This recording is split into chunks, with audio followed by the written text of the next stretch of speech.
Assalamualaikum warahmatullahi wabarakatuh. Selamat pagi anak-anak sekalian. Kali ini kita akan belajar mengenai dinamika penduduk.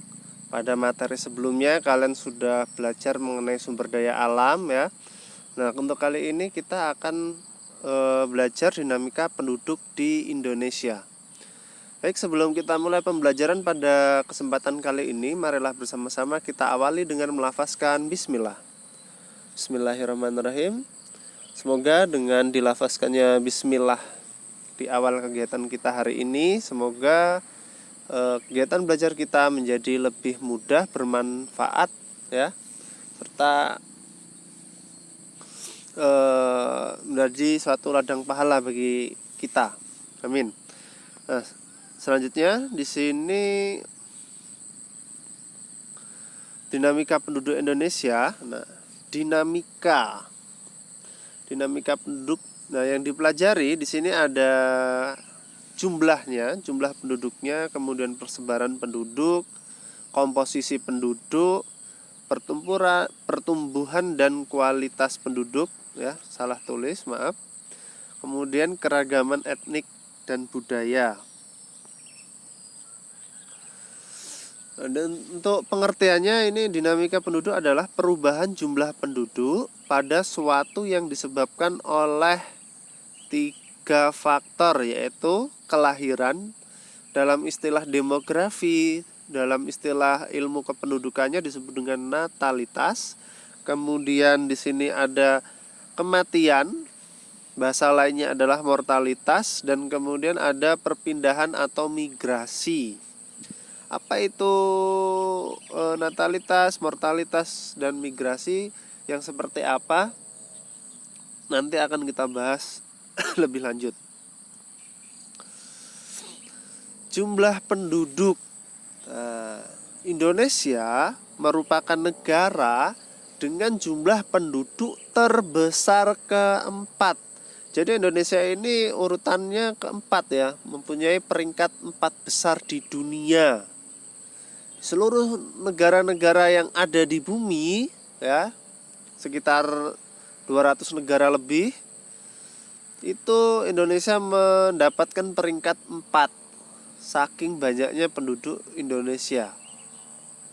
Nah, untuk posisi pertama itu Cina, 1.301.372 jiwa. Kemudian India posisi kedua 1.314.000.000 jiwa. Amerika 321 juta jiwa. Kemudian Indonesia 256 juta jiwa. Nah, dari sini kita bisa tahu bahwa jumlah penduduk Indonesia itu, dari segi jumlahnya Indonesia sangat banyak penduduknya. Sangat-sangat banyak, 256 juta jiwa.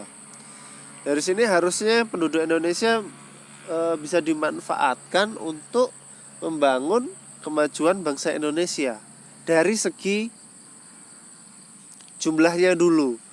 Oke, mungkin kualitas kita belum terlalu tinggi, tapi kita punya jumlah. Nah, dengan jumlah penduduk yang seperti ini, kira-kira apa yang bisa kita lakukan untuk memanfaatkan jumlah penduduk yang banyak ini? Contohnya, salah satu contoh yang bisa dilakukan dengan membuka usaha-usaha yang padat karya, menggunakan tenaga manusia, membutuhkan kreativitas ya.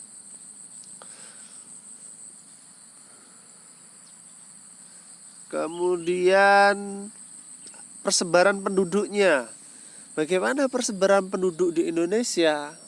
Apakah sudah merata atau hanya padat di daerah-daerah tertentu? Nah, di sini bagaimana keadaannya? Persebaran penduduk di Indonesia tidak merata. Kenapa? Nah, karena perbedaan sumber daya yang dimiliki oleh suatu wilayah. Wilayah yang memiliki sumber daya yang lebih baik baik sumber daya fisik maupun manusianya akan cenderung dipadati oleh penduduk. Tuh, kita baca dulu. Kemudian apa akibatnya? Beberapa daerah di Indonesia penduduknya masih sangat sedikit atau masih kekurangan jumlah penduduk atau yang disebut dengan underpopulation. Bagaimana upaya yang harus dilakukan untuk mengatasi persebaran penduduk yang tidak merata ini? Salah satu cara untuk memeratakan jumlah penduduk Indonesia adalah dengan melalui perpindahan penduduk dari daerah yang padat ke daerah yang jarang penduduknya. Perpindahan penduduk tersebut tentu dapat dilakukan dengan keinginan sendiri maupun diprogramkan oleh pemerintah. Nah, ini disebut dengan transmigrasi. Perpindahan penduduk dari daerah yang padat ke daerah yang jarang penduduknya. Oke, kita langsung masuk ke contoh. Persebaran penduduk di Indonesia tidak merata. Kenapa? Ya, di mana contohnya? Contohnya ketika kalian melihat di berita atau sudah ada prediksi dan lain-lain bahwa Pulau Jawa akan tenggelam 30 tahun lagi atau berapa tahun lagi itu ya. Entah itu hoax atau berdasarkan penelitian yang sesungguhnya, Bapak juga tidak paham, belum terlalu mendalami, tapi kita berdoa saja semoga itu tidak terjadi. Nah, sebagian besar penduduk Indonesia, 60% penduduk Indonesia itu berada di Pulau Jawa. Kalau tadi 200 jumlah penduduk Indonesia itu 256. Nah, 256 dibagi 10 dikalikan 7. Nah, berapa itu? Lebih dari 12, 13, 1.500.000-an, 150 jutaan penduduk Indonesia menempati Pulau Jawa. Padahal Pulau Jawa kalau kalian melihat di peta itu bentuknya, luasnya itu tidak lebih luas daripada Pulau Sumatera. Hanya sebagian kecil, malah pulau besar yang terkecil yang ada di Indonesia. Yang nomor 1 Kalimantan, yang kedua Sumatera, yang ketiga baru Papua, keempat Pulau Jawa, kelima Sulawesi. Kan ada 5 pulau besarnya tuh. Nah, Pulau Jawa ini nomor 4, nomor 2 yang terkecil. Tetapi jumlah penduduknya 60%. Kira-kira seperti apa yang terjadi kalau 60% menetap di suatu wilayah, satu pulau? Ya, maka tidak akan ada perataan penduduk tadi. Dampaknya apa ketika kepadatan penduduk ini terjadi? Macet, ya. Di Jakarta sering melihat kalian berita macet di mana-mana. Terus apa lagi? Polusi, iya, banyak kendaraan bermotor, semakin banyak orang yang menggunakan kendaraan bermotor. Kriminalitas. Kenapa kok terjadi kriminalitas? Karena sebelum terjadi kriminalitas itu biasanya terjadi persaingan yang sangat-sangat ketat. Untuk mencari pekerjaan itu susah karena banyak orang yang mencarinya. Nah, orang-orang yang tidak mendapatkan pekerjaan ini, mereka juga butuh makan. Akhirnya, mau tidak mau, bagaimana cara mereka untuk makan? Ya, salah satunya dengan kriminalitas itu, karena tidak ada jalan lain lagi. Ya, tidak ada jalan lain lagi bagi mereka. Itu akibatnya. Ya, upayanya tadi dengan transmigrasi tadi, atau dengan memberikan fasilitas-fasilitas yang lebih lengkap di daerah-daerah luar Pulau Jawa, itu juga bisa memicu untuk perpindahan penduduk Pulau Jawa mau keluar ke pulau lain. Salah satu penyebabnya, ya, mengapa kok persebaran penduduk tidak merata? Sumber dayanya itu satu daerah dengan daerah lain itu tidak sama. Contohnya ketika sekolah di Pulau Sumatera dengan di Pulau Jawa itu kualitasnya sudah beda. Ya. Pulau Sumatera tertinggal dengan Pulau Jawa kualitas pendidikannya. Kemudian dari segi kesehatan, rumah sakit ketika di Lampung nggak bisa, barulah dibawa ke Jakarta. Jakarta sebagai pusatnya. Makanya ini menjadi daya tarik tersendiri bagi para penduduk yang mengakibatkan persebaran penduduk tidak merata. Kemudian beli baju murah-murah di mana? Mungkin kalian sudah pernah dengar pasar Tanah Abang. Itu barang-barang KW tetapi kualitasnya bagus dan harganya murah. Nah, orang-orang yang jualan baju di Lampung di ini ngambilnya itu dari sana karena murah-murah barangnya. Itulah ya, kenapa kok mereka maunya tinggal di kota. Karena fasilitasnya lengkap, sumber dayanya enak, sinyal banyak. Kalau tempat kita sinyal dandut ya enggak? Tuh. Bagaimana keadaannya? Mengapa kok bisa tidak terjadi pemerataan penduduk? Akibatnya apa kalau penduduk tidak merata? Bagaimana upayanya? Sudah jelas ya.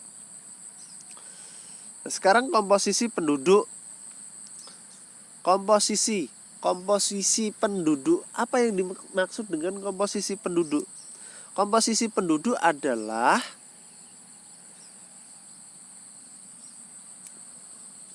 usia penduduk yang ada dalam suatu negara. Komposisi penduduk Indonesia dimulai dari 0 tahun sampai dengan berapa usia yang paling tua. Tidak ada batasannya. Biasanya dibatasi dengan 75 tahun ke atas. Nah, di sini dibedakan menjadi 3 berdasarkan usianya. 0 sampai 14 tahun itu disebut dengan usia belum produktif ya. Jadi kalian di sini belum masuk ke dalam usia produktif, masih masuk ke golongan usia yang belum produktif. Kemudian 15 sampai 64 tahun itu sudah digolongkan ke dalam usia yang produktif. Usia produktif itu seperti apa, Pak? Usia yang produktif itu maksudnya dia sudah bisa menghasilkan uang sendiri, ya.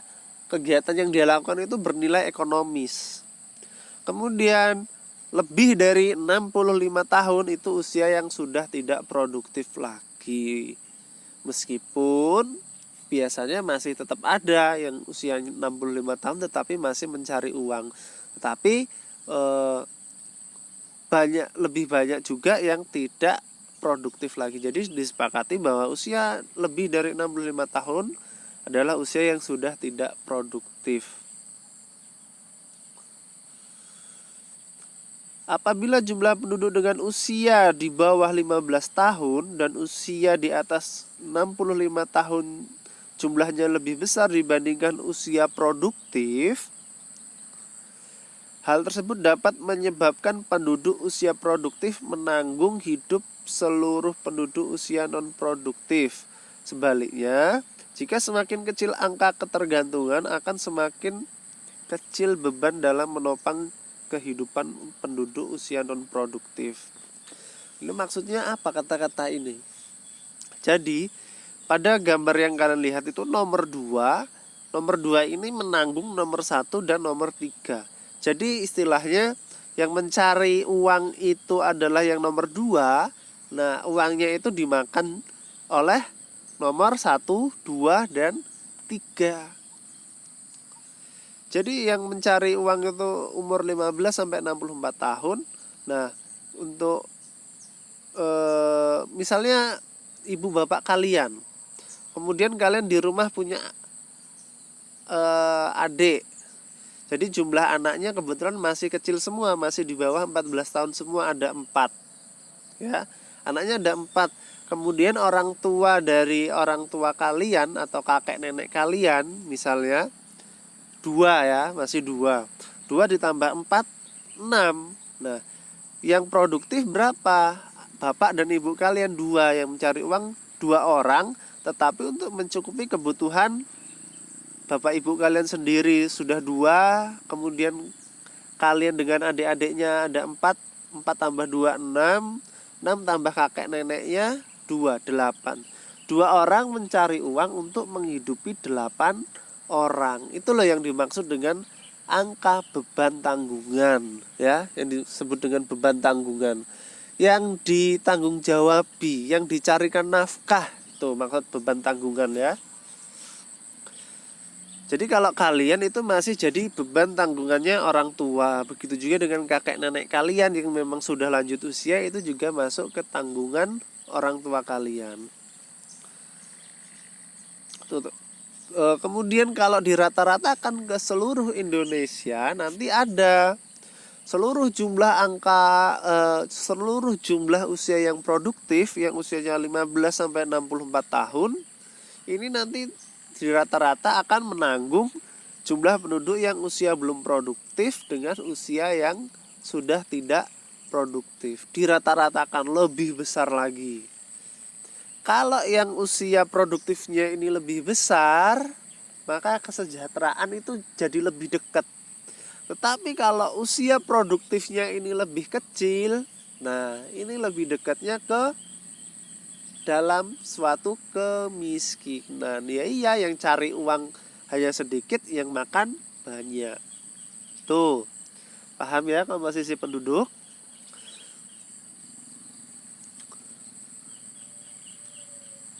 Nih, di sini dijelaskan lagi seperti apa misalnya berkenaan dengan pekerjaan tanggung jawab serta bentuk pengembangan pendidikan dan pelatihan yang sesuai dengan potensi dan kemampuan penduduk.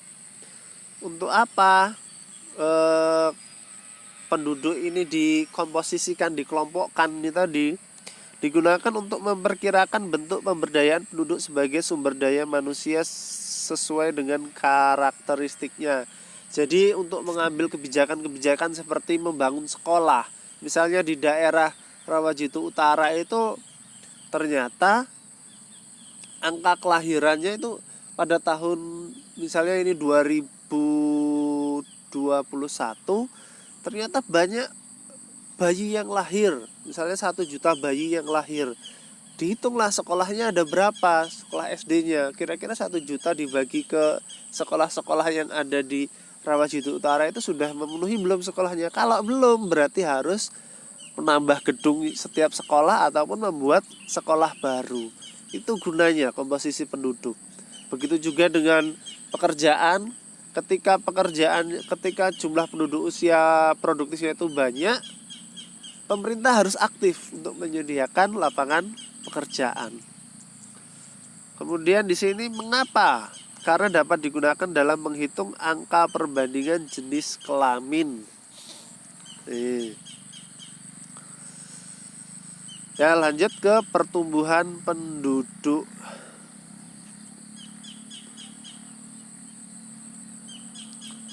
Pertumbuhan dan kualitas penduduk. Pertumbuhan penduduk adalah keseimbangan dinamis antara kekuatan yang menambah dan kekuatan yang mengurangi jumlah penduduk. Faktor yang mempengaruhi ada kelahiran, kematian, migrasi. Misalnya, jumlah penduduk Indonesia tadi 256 juta jiwa. Kemudian pada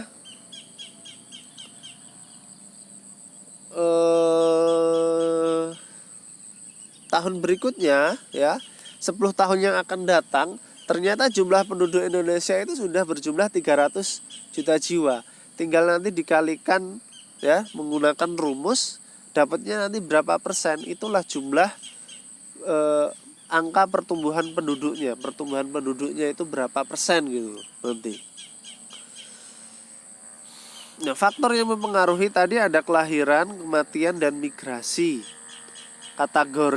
Kategorinya untuk kematian itu ada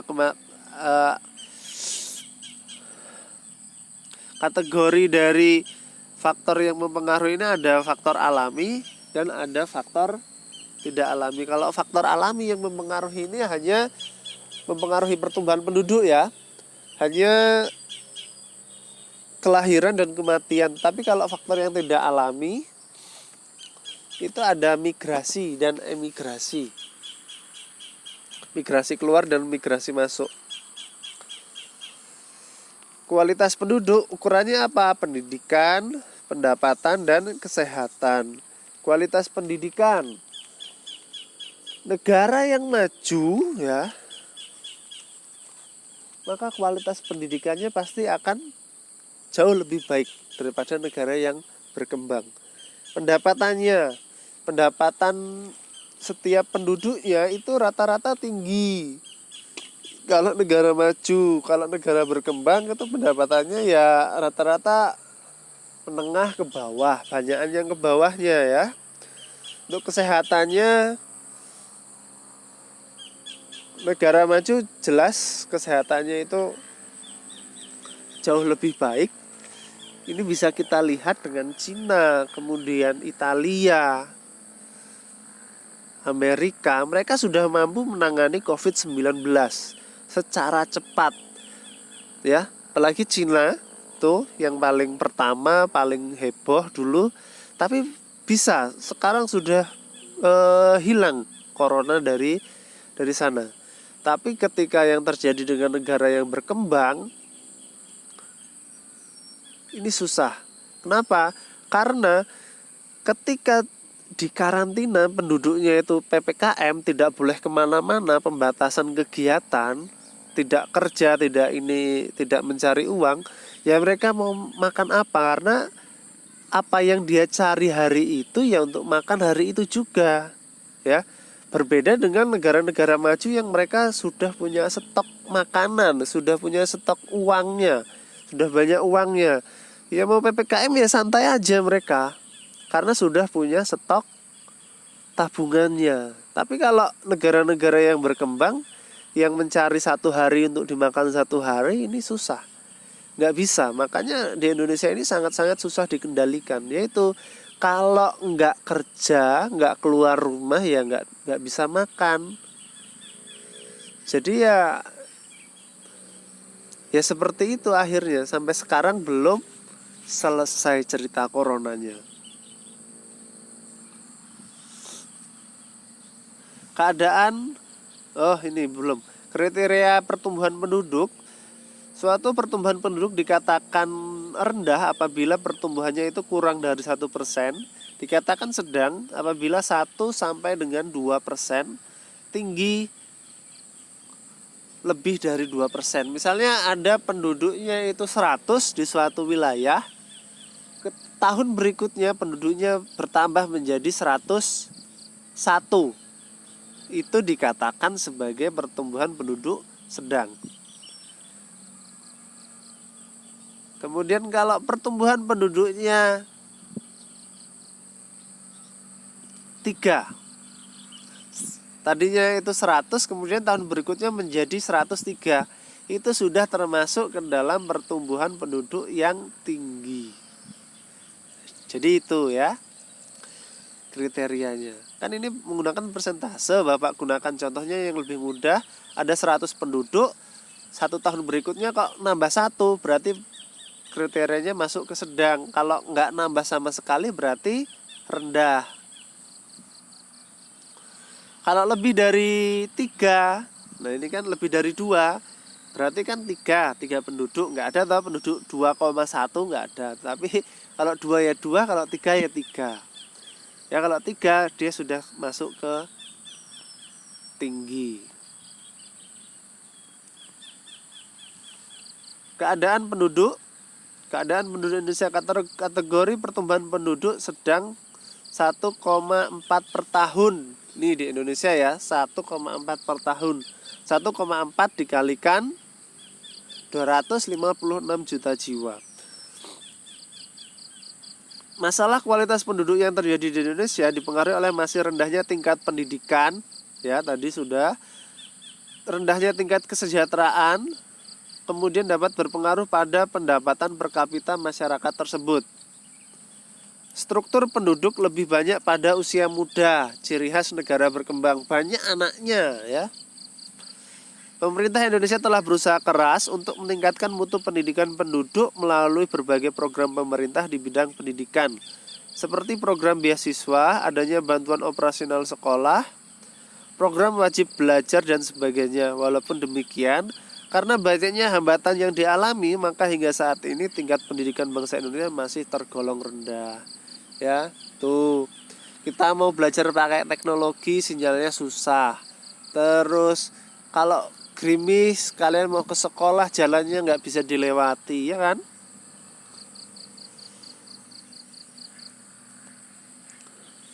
Keragaman etnik dan budaya.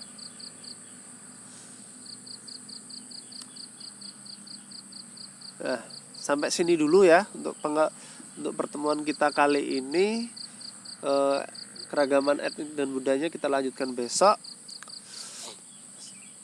Mudah-mudahan apa yang Bapak sampaikan bisa masuk ke dalam pemahaman kalian. Ya, kita akhiri pembelajaran kali ini dengan melafazkan hamdalah. Alhamdulillahirabbil alamin. Jangan lupa subscribe.